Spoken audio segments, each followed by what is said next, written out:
హరీష్ రావు గారు గంట 25 నిమిషాలు మాట్లాడింది. గంట 25 నిమిషాలు మాట్లాడింది. అవి తీసేసి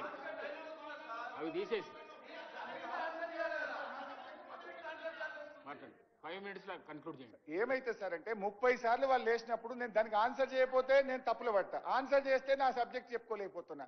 వీళ్ళు ఒక టాక్టిక్స్ గా అనుకున్నట్టున్నారు క్యాబినెట్ లా, మాటికి లేవాలి హరీష్ రావు మాట్లాడియద్దు అనుకున్నట్టున్నారు. లేస్తుండ్రు అడ్డం తలుతున్నారు. నా సబ్జెక్ట్ పోతుంది.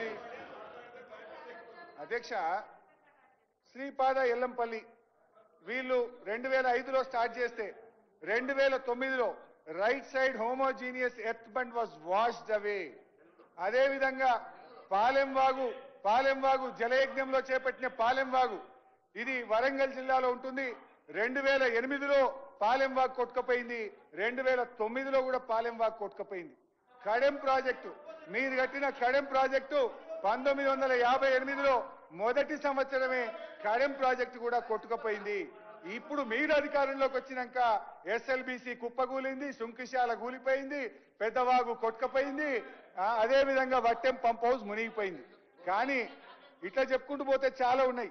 మహారాష్ట్రలో తివారి డ్యాం, ఇట్లే మధ్యప్రదేశ్లో కరం డ్యాం, ఇట్లా చెప్పుకుంటూ పోతే ఈ దేశంలో 80 డ్యాములు దెబ్బతిన్నాయి.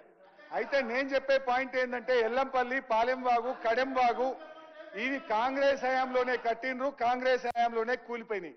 కానీ మా విజ్ఞత ఏంటంటే మీ హయాంలో కూలిపోయిన పాలెంవాగును బీఆర్ఎస్ గవర్నమెంట్ వచ్చినాక మేము కమిషన్లు వేయలే, మీ లెక్క ఆగమాగం చేయలే. రాష్ట్రము, రైతులు, ప్రజల ప్రయోజనాలతోని ఆ పాలెంవాగును పునరుద్ధరించినాం. 2017లో రాష్ట్ర ప్రజలకు మేము నీళ్లు అందించినాం.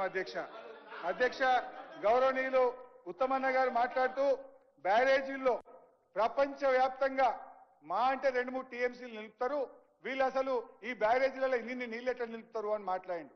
పాపం ఇంజనీర్లు మా ఉత్తమన్నని సరిగా గైడ్ చేస్తలేరు, ఇబ్బంది అవుతుంది. ఉత్తమన్న మంచోడు, ఆయన క్రెడిబిలిటీ దెబ్బతీస్తున్నారు. ఫరక్కా బ్యారేజ్ మన ప్రపంచంలో చెప్తలేను, ఆయనేమో ప్రపంచంలో అన్నాడు, నేను మన దేశం ముచ్చటనే చెప్తా. ఫరక్కా బ్యారేజ్ 30 టీఎంసీల సామర్థ్యం, గంగా బ్యారేజ్ ఉత్తరప్రదేశ్ 13 టీఎంసీల సామర్థ్యం, తెహ్రీ బ్యారేజ్ ఉత్తరాఖండ్ 11 టీఎంసీలు, Karkapur barrage Gujarat 8.6 TMC, Durgapur damage Bengal 20 టీఎంసీలు, సంకోష్ బ్యారేజ్ అస్సాం 16 టీఎంసీలు, ఇట్లా అనేక బ్యారేజీలు దేశవ్యాప్తంగా ఉన్నాయి. అధ్యక్ష, ఇకపోతే సబ్జెక్టే ఉత్తమ్ గారు చెప్పిందే చెప్తున్నా. ఇకపోతే కాళేశ్వరం ద్వారా ఆయకట్టు రాలేదు అంటారు. మీ ఇంజనీర్లే మీకు ఇచ్చిన పీపీటీలో కొత్త ఆయకట్టు మరియు స్టెబిలైజేషన్ కలిపి 20 లక్షల ఎకరాలకు కాళేశ్వరం ప్రాజెక్టు నీళ్లు అందించింది. అధ్యక్ష, ప్రాణహితకు కాళేశ్వరంకు పదే కంపేర్ చేస్తున్నారు. ప్రాణహితకు కాళేశ్వరంకు చాలా తేడా ఉంది. మీరు నీళ్లు లేని చోట ప్రాజెక్టు కట్టి, మీరు చెప్పినట్టు ప్రాజెక్టు కట్టే ఇట్ యాజ్ మోనమెంట్ అయిపోతుండది. పిల్లలు పోయి ఎక్స్కర్షన్ పోయి చూసేందుకు తప్ప ఎందుకు పనికి రాకపోవు. కానీ మేము నీళ్లు వచ్చేటట్టు చేసినాం. అధ్యక్ష,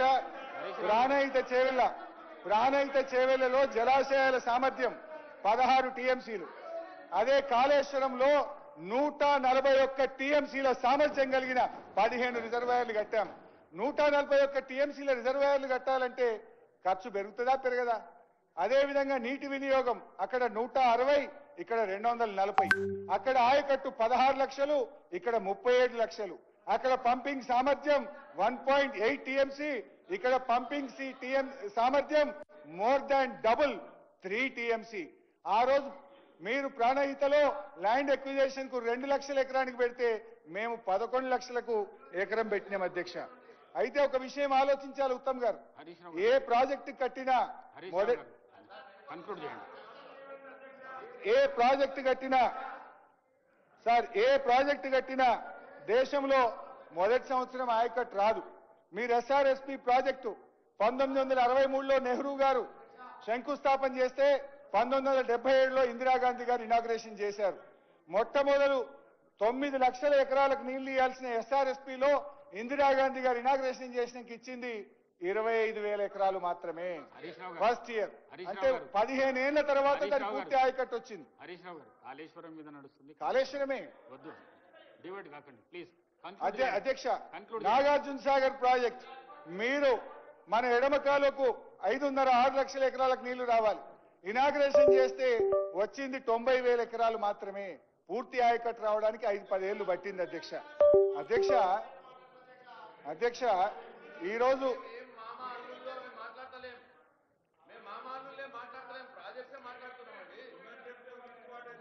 అధ్యక్ష హరీష్ రావు గారు అధ్యక్ష ఇలా మీ హయాంలో ఎస్ఆర్ఎస్పీ స్టేజ్ 2 కాలువల్లో తుమ్మలు మొలిచినాయి. బీఆర్ఎస్ వచ్చినాకనే ఎస్ఆర్ఎస్పీ స్టేజ్ 2 కాలువల్ని పూర్తి చేసి కాళేశ్వరం నీళ్లతోని సూర్యాపేట, తుంగతుర్తి, కోదాడ దాకా నీళ్లు ఇచ్చింది నిజమా కాదా? ఆయకట్టు భూములను మీరు డిప్యూటీ సీఎం గారు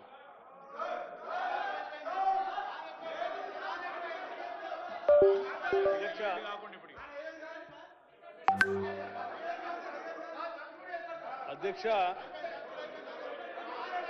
సుదీర్ఘంగా హరీష్ రావు గారు మాట్లాడినటువంటి అంశాలన్నీ కూడా సభలో ఏ అంశంపై అయితే మనం షార్ట్ డిస్కషన్ పెట్టుకున్నామో అది కాకుండా అన్ని మాట్లాడారు. ఈరోజు షార్ట్ డిస్కషన్ మనకి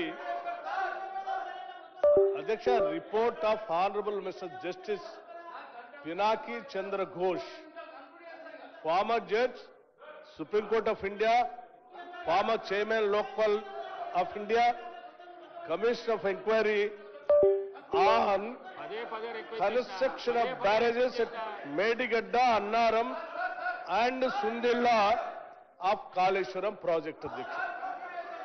అధ్యక్ష ఎందుకు అసలు మనం ఈరోజు దీని మీద ఈ రిపోర్ట్ మీద ఇంతగా మాట్లాడుకోవాల్సిన అవసరం ఎందుకు ఏర్పడింది రాష్ట్రంలోని ఒకసారి ఆలోచన చేస్తే అధ్యక్ష ఈ దేశంలో నీళ్ల కోసం పెద్ద ఎత్తున పోరాటాలు జరిగాయి అధ్యక్ష.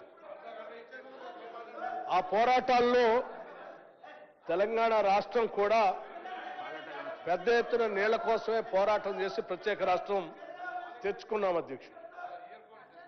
దయచేసి అధ్యక్ష వాళ్ళు కేవలం సభని రాష్ట్ర ప్రజల్ని తప్పుదో పట్టించడం కోసం చేసే ప్రయత్నంలో భాగంగానే ఇటువంటి కార్యక్రమం చేస్తూ ఉన్నారు. వాళ్ళు మాట్లాడాల్సిందల్లా మాట్లాడారు.